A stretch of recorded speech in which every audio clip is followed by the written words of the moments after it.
جب پاکستان میں مسلم انتہا پسندی پر یا مذہبی حوالے سے رجتی خیالات کی بات کی جاتی ہے تو عموماً یہ کہا جاتا ہے کہ یہ لوگ کیونکہ زیادہ تر پڑھے لکھے نہیں ہیں، ناخواندہ ہیں، اس لیے ان کا رجتی خیالات کی طرف اور مذہبی شدت پسندی کی طرف زیادہ رجحان ہوتا ہے۔ اس بات میں کوئی شک نہیں کہ جو انتہا پسند تنظیمیں ہیں، ان کے جو فٹ سولجرز ہیں یا عام کارکنان ہیں، ان کا تعلق سماج کی نچلی پرتوں سے ہے۔ لیکن اگر ان کی قیادت کا آپ جائزہ لیں تو ان کی قیادت زیادہ تر middle class, upper middle class اور کچھ کیسز میں ایون اشرافیہ سے ہے یا ایٹ لیسٹ امیر گھرانوں سے ہے۔ یہ صرف پاکستان کا مسئلہ نہیں ہے، پوری دنیا میں جو مذہبی انتہا پسند تنظیمیں ہیں ان کی جڑیں مڈل کلاس میں، اسپیشلی ان کی قیادت جو ہے وہ مڈل کلاس کی رہی ہے۔ آپ ہندوستان میں بال ٹھاکرے کو دیکھ لیں، اس کے علاوہ جو بجرنگ دل اور دوسری انتہا پسند تنظیمیں ہیں، بی جے پی کے لوگ، اسی طرح جو آر ایس ایس کے بہت سارے فاؤنڈرز تھے، ان کا تعلق یا مڈل کلاس سے تھا یا لوور مڈل کلاس سے تھا۔ گو کہ ان کی بھی ایک بڑی تعداد، جو ان کے کارکنان کی ایک بڑی تعداد ہے، وہ بھی سماج کی نچلی پرتوں سے ہے۔ اسی طرح مصر میں اخوان المسلمین کی قیادت ایک بڑی حد تک جو تھی وہ مڈل کلاس تھی۔ پاکستان میں جماعت اسلامی کی قیادت بڑی حد تک مڈل کلاس ہے۔ پاکستان میں اور دوسرے علماء یا حضرات جن کے حوالے سے یہ خیال کیا جاتا ہے کہ وہ مذہبی انتہا پسندی کو یا مذہبی طور پہ رجت پسندانہ خیالات کو ترویج دیتے ہیں، ان کا تعلق بھی مڈل کلاس سے ہے۔ مثال کے طور پہ ڈاکٹر اسرار احمد صاحب، اسی طرح تبلیغی جماعت کے بہت سارے لوگ، اس میں ایک بڑی تعداد ڈاکٹرز، انجینئرز، لائرز اور دوسرے پروفیشن سے وابستہ ہے۔ اس کے علاوہ انڈونیزیا میں ماسجومی جو پارٹی تھی اس کے بھی کیڈر اور اس سے بھی بہت سارے لوگ جو ہے وہ ان کی قیادت جو ہے اسی طرح تھی، مڈل کلاس۔ فلسطین میں حماس کی قیادت کی یہی صورتحال تھی تقریباً۔ اسی طرح بنگلہ دیش میں بھی جن سیاسی جماعتوں کے بارے میں خیال کیا جاتا ہے کہ وہ مذہبی طور پہ رجت پسندانہ خیالات رکھتی ہیں، ان کا تعلق بھی مڈل کلاسز سے ہے یا لوور مڈل کلاس۔ گو کہ اس میں اپر مڈل کلاس اور بعض اوقات اشرافیہ کے بھی کچھ افراد آ جاتے ہیں یا بزنس کمیونٹی کے بھی کچھ افراد آ جاتے ہیں، لیکن بائی اینڈ لارج ان کی صورتحال یہی ہے۔ اس طرح چیچنیا میں بھی جو انتہا پسند تنظیموں کے لوگ رہے، ان کا تعلق بھی اسی طبقے سے تھا۔ ایون القاعدہ کی آپ فارمیشن دیکھیں تو اس میں بھی جو ایمن الزواری تھا، اس کا بیک گراؤنڈ دیکھیں یا اسامہ کا دیکھیں یا اور دوسرے لوگوں کا دیکھیں، وہ زیادہ تر مڈل کلاس سے تھے۔ اسامہ کے حوالے سے یہ خیال کیا جاتا ہے کہ اپر مڈل کلاس کا بھی تھا، اور کچھ لوگوں کا خیال یہ ہے کہ وہ امیر طبقات سے بھی تھا، لیکن قیادت زیادہ تر مڈل کلاس سے ہے۔ مثال کے طور پہ کچھ ناقدین کا خیال ہے یہ پاکستان میں سر سے پیر تک کا جو یہ برقع آیا ہے، اس کا رواج جو ہے وہ جماعت اسلامی نے مضبوط کیا، ورنہ پاکستانی معاشرے میں اس حد تک نہیں ہوتا تھا۔ خواتین آج بھی دیہاتوں میں زیادہ تر ایک چادر لیتی ہیں اور چہرے کو چھپانے کا اتنا رواج نہیں تھا، اور یہ سر سے جو ہے وہ پیر تک۔ اسی طرح دعوت اسلامی کی آپ دیکھ لیں قیادت، جو اب ٹوپی والا برقع جو ہے وہ اس کا ریوائول ہوا ہے۔ جماعت اسلامی کے جتنے کارکنان ہیں، ان کی جو اگر ان کا اپنے گھرانوں پہ بس چلتا ہے تو ان کی خواتین زیادہ تر جو ہے وہ ٹوپی والا برقع پہن رہی ہیں، اس کا ریوائول ہوا ہے۔ خیبر پختونخوا میں بھی جو ہے تبلیغی جماعت کا بڑا اثر و رسوخ ہے، اور وہاں پر بھی جو ہے ایک بڑی تعداد نے رجت پسندانہ خیالات کو اپنایا ہے، اور ایک بڑی تعداد نے تو نہیں لیکن اچھے خاصے لوگوں نے رجت پسندانہ خیالات کو اپنایا ہے۔ یقیناً اس میں ریاستی پالیسیز بھی رہی ہیں،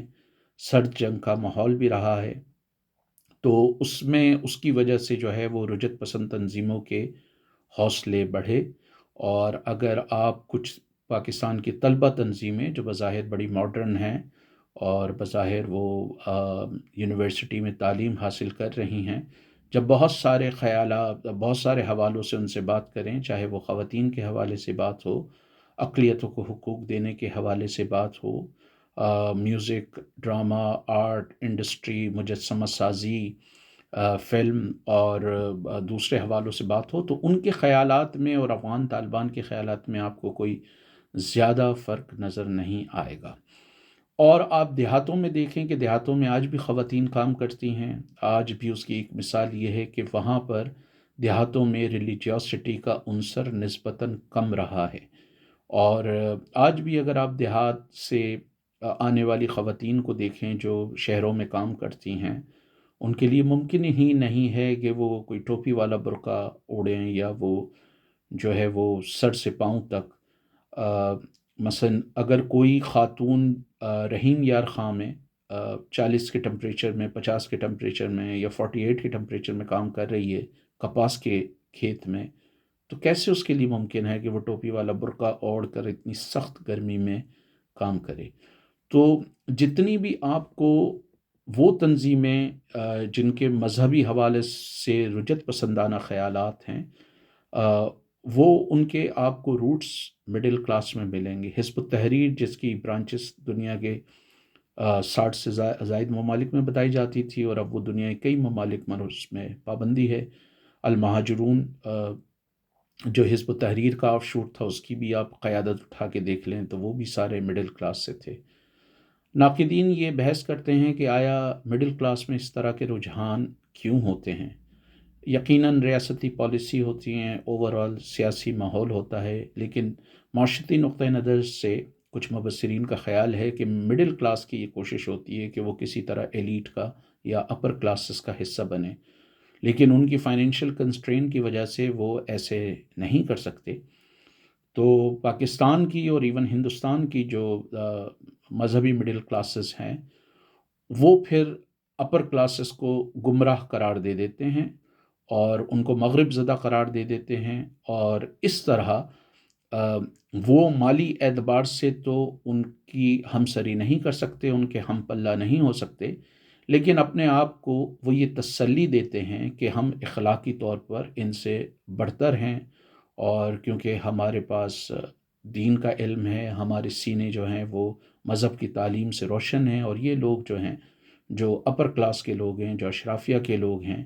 یہ جو ہیں یہ مغرب زدہ ہیں، یہ مغرب کے دل دادہ ہیں، یہ مغرب کی نقالی کرتے ہیں، اور یہ مغرب کے خیالات کو سماج پہ تھوپنے کی کوشش کرتے ہیں۔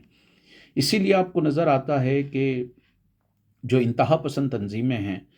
وہ مغربی افکار کے حوالے سے ایک ہی نقطہ نظر رکھتی ہیں۔ پاکستان میں جماعت اسلامی کے لوگ ویلنٹائن کے اسٹالوں پر حملے کرتے ہیں، یونیورسٹیز میں اسٹوڈنٹ کو مارتے پیٹتے ہیں۔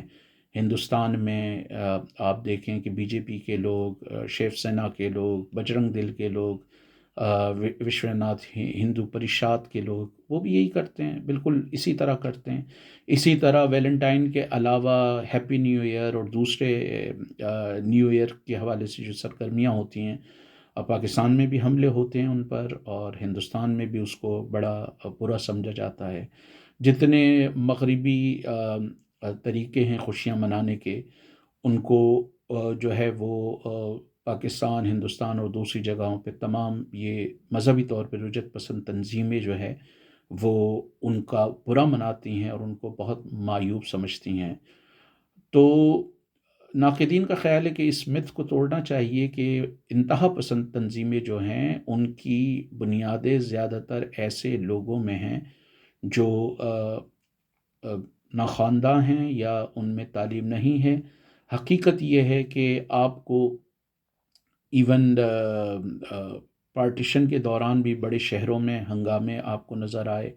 مذہبی فسادات بھی بہت سارے بڑے شہروں میں ہوتے رہے، لیکن دیہات میں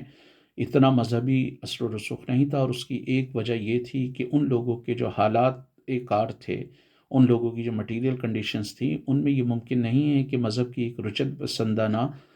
تشریح کو اپنی ڈے ٹو ڈے لائف پر اپلائی کریں۔ جو مذہب کی ایک رجت پسندانہ تشریح ہے اس کو روزمرہ کی زندگی میں، مثال میں کے طور پہ سندھ میں اگر تھر میں یا شہداد کوٹ میں یا کمبر میں کوئی عورت جو ہے وہ 48 کے ٹمپریچر پہ کام کر رہی ہے، اس کے لیے یہ کیسے ممکن ہے کہ وہ ٹوپی والا برقع اوڑھے اور وہ جا کے کھیتوں میں جو ہے وہ کام کرے، تو مٹیریلی اس کے لیے پاسبل نہیں ہے۔ اور دیہاتوں میں زیادہ تر خواتین جو ہیں وہ ورک کرتی ہیں، وہ کام کرتی ہیں۔ مڈل کلاس میں یہ نسبتاً رجحان ہے کہ ان کی خواتین عموماً گھر کی دیکھ بھال کرتی ہیں، کچھ سیکشنز ہیں جو کام بھی کرتی ہیں، لیکن زیادہ تر رجحان ان میں ہے۔ اور پھر یہ بھی رہا ہے کہ بہت سارے آ، علماء کی یہ کوشش رہی ہے کہ مڈل کلاس کو ٹارگٹ کیا جائے، اور کیونکہ مڈل کلاس ہی ایسے علماء کو پھر فنڈ کر سکتی ہے، ان کے اخراجات اٹھا سکتی ہے، ان کی تنظیموں کے لیے آفیسز کا انعقاد کر سکتی ہے، آفیسز میں کام کرنے والوں کے لیے جو ہے وہ پیسے جمع کر سکتی ہے۔ اسی لیے آپ دیکھیں کہ ڈاکٹر اسرار احمد کی تنظیم اسلامی میں اچھی خاصی جو تعداد تھی وہ مڈل کلاس لوگوں کی تھی، اور دوسری جو تنظیمیں ہیں اس طرح کی، ان کے پیچھے بھی مڈل کلاس کا ہاتھ رہا ہے۔